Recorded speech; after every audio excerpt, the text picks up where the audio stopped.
হরে কৃষ্ণ কৃষ্ণ কৃষ্ণ হরে হরে, হরে রাম রাম রাম হরে হরে। নমস্কার বন্ধুরা, ভক্তি দর্শন চ্যানেলে নতুন পর্বে আপনাদের অনেক অনেক স্বাগত। আপনারা কেমন আছেন? আশা করি আপনারা ভালো ও সুস্থ আছেন। আজকের পর্বের বিষয় হলো 2024 সালের 1431 বঙ্গাব্দের আশ্বিন মাসের শুক্লপক্ষের একাদশী পাশাঙ্কুশা একাদশী বা পাপাঙ্কুশা একাদশীর পূর্ণাঙ্গ সময়সূচি, একাদশী তিথি কখন লাগবে, কখন ছাড়বে ও একাদশী ব্রত পালনের সময়। এছাড়া আমরা জানব পাশাঙ্কুশা একাদশীর পূর্ণ পবিত্র ব্রতকথা, ব্রত মাহাত্ম্য, সবটাই জানবো আজকের পর্বে। ভিডিওটি সম্পূর্ণ দেখার অনুরোধ রইল। তার আগে বন্ধুরা, আপনারা এখনও যারা ভক্তি দর্শন চ্যানেলটিকে সাবস্ক্রাইব করেননি তারা ভক্তি দর্শন চ্যানেলটিকে সাবস্ক্রাইব করে পাশে থাকা অল নোটিফিকেশনে ক্লিক করে দেবেন পরবর্তী ভিডিওটি পাওয়ার জন্য। পাশাঙ্কুশা একাদশীর পূর্ণ পবিত্র ব্রতকথা ও ব্রত মাহাত্ম্য। ব্রহ্মবৈবর্ত পুরাণে শ্রীকৃষ্ণ যুধিষ্ঠির সংবাদে পাশাঙ্কুশা একাদশী সম্বন্ধে বর্ণিত আছে। ধর্মরাজ যুধিষ্ঠির বললেন, হে মধুসূদন, আশ্বিন মাসের শুক্লপক্ষে যে একাদশী উদযাপিত হয় তার নাম কি? তদুত্তরে শ্রীকৃষ্ণ বললেন, এই একাদশী সর্বপাপ বিনাশক, সর্বশুভদায়ক। এই ব্রতকে কেউ পাপাঙ্কুশা একাদশীও বলে থাকেন। এই তিথিতে যথাবিহিত ভগবান শ্রী পদ্মনাভের পূজা করতে হয়। স্বর্গ মোক্ষ ছাড়া সর্বপ্রকার অভিষ্পিত ফল পাওয়া যায়। ভূমণ্ডলের যত তীর্থক্ষেত্র বা পবিত্র স্থান আছে, সর্বতীর্থের ফল এই একাদশী ব্রত পালনে লাভ হয়। কোনো কারণবশত মোহগ্রস্ত মানুষও যদি মোহবশত কোনো পাপ কার্যে লিপ্ত হয়, এই একাদশী পালনে তাকে নরকে যেতে হয় না। যারা বিষ্ণু ভক্তের নিন্দা করে, বৈষ্ণব হয়ে শিব ভক্তের নিন্দা করে অথবা শিবভক্ত হয়ে বৈষ্ণবকে নিন্দা করে, তারা সকলে নরকে গমন করে। ইহ সংসারে একাদশী ব্রতের ন্যায় শ্রেষ্ঠ ব্রত কদাপি দৃষ্ট হয় না। যারা বিষ্ণু ভক্তের নিন্দা করে তারা সকলেই নরকে গমন করে। হে রাজন, মনুষ্য জন্ম লাভ করে যে ব্যক্তি একাদশী ব্রত করল না, তার দেহটাকে ধিক, তার সকল শুভকর্মকে ধিক, তার যাগযজ্ঞকে ধিক।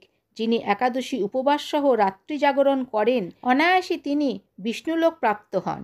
সহস্র অশ্বমেধ যজ্ঞ বা সহস্র রাস্য যজ্ঞ করিলে যে ফল পাওয়া যায়, সেই ফল শ্রী একাদশী ব্রত পালনের ফলের 16 ভাগের 1 ভাগের সমান নহে। সংসারে একাদশীর সমান কোনো পুণ্য নাই। এই ব্রতচারণকারীর পিতৃকুলের 10 পুরুষ, মাতৃকুলের 10 পুরুষ উদ্ধার করতে সমর্থন হয়। বালক, যুবা অথবা বৃদ্ধাবস্থায় ব্রত পালন করলে দুর্গতি হয় না। পুরাণ অনুযায়ী বিন্ধ্যাচল পর্বতে ক্রোধন নামক এক শিকারী বসবাস করত। সে অত্যন্ত নিষ্ঠুর ও হিংস্র ছিল। হিংসা, লুটপাট, মদ্যপান ও কুসঙ্গে তার সম্পূর্ণ জীবন অতিবাহিত হয়।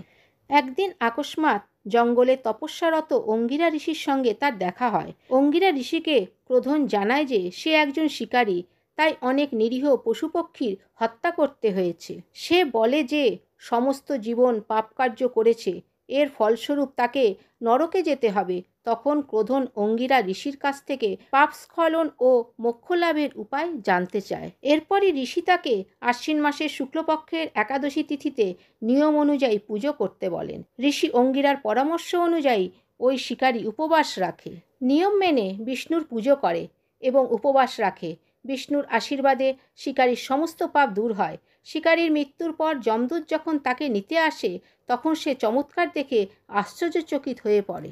কারণ পাশাঙ্কুশা একাদশীর প্রভাবে তার সমস্ত পাপ দূর হয়ে গিয়েছিল। খালি হাতে ফিরে আসতে হয় যমদূতকে।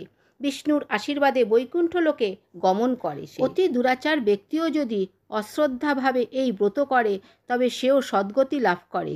তিল, সুবর্ণ, ভূমি, জল, ছাতা ও পাদুকা সৎপাত্রে দান করলে যমরাজার নিকট আর যেতে হয় না। বিনা সৎকার্যে যারা দিন অতিবাহিত করে, তাদের জীবনধারণ কর্মকারের হাপড়ের মতো বৃথা শ্বাস প্রশ্বাস গ্রহণ করা ছাড়া আর কিছু নয়। হে রাজন, এই ব্রতাচরণ ফলে মনুষ্য ইহ সংসারে দীর্ঘায়ু, ধনধান্যে সমৃদ্ধবান ও সর্বরোগরহিত হয়ে থাকে। এছাড়া ভজনশীল ও ভক্তগণের ভগল্লোক প্রাপ্তি হয়। 2024 সালে 1431 বঙ্গাব্দের আশ্বিন মাসের শুক্লপক্ষের একাদশী পাশাঙ্কুশা একাদশী বা পাপাঙ্কুশা একাদশী পালন করা হবে 13ই অক্টোবর 2024, বাংলার 26শে আশ্বিন 1431 রবিবার। একাদশী তিথি শুরু হবে 12ই অক্টোবর 2024, বাংলার 25শে আশ্বিন 1431 শনিবার, শেষ রাত্রি 4:14 এবং একাদশী তিথি সমাপ্ত হবে 13ই অক্টোবর 2024, বাংলার 26শে আশ্বিন 1431 রবিবার রাত্রি 2:26 একাদশী ব্রত পালনের সময় থাকবে 14ই অক্টোবর 2024 বাংলার 27শে আশ্বিন 1431 সোমবার সকাল 7:55 থেকে সকাল 9:28 মধ্যে। তো বন্ধুরা, আজকের ভিডিওটি এই পর্যন্তই। আশা করছি ভিডিওটি আপনাদের ভালো লেগে থাকবে। যদি ভিডিওটি ভালো লাগে তাহলে ভক্তি দর্শন চ্যানেলটিকে সাবস্ক্রাইব করে সঙ্গে থাকুন। ভালো থাকবেন, সুস্থ থাকবেন। ধন্যবাদ।